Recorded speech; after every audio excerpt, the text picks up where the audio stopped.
गैर मुल्की साजिश से मुतालिक कोई सबूत नहीं मिला। सलामती कमेटी को आगाह कर दिया। वज़ीर आज़म की सरबराही में इजलास, तीनों सर्विसेज चीफ्स की शिरकत। गुज़िश्ता मीटिंग के मिनट्स की तौसीक, एलामिया जारी।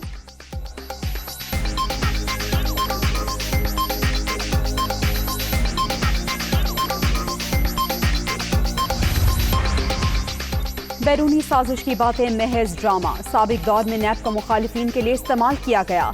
नाम ECL में डालकर निकाला नहीं जाता था।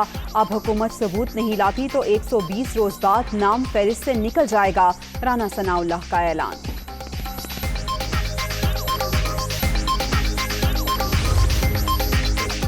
और काफ लीग ने हुसैन इलाही को कौमी असम्बली में अपोजिशन लीडर नामजद कर दिया। दरख्वास्त स्पीकर को जमा करा दी गई।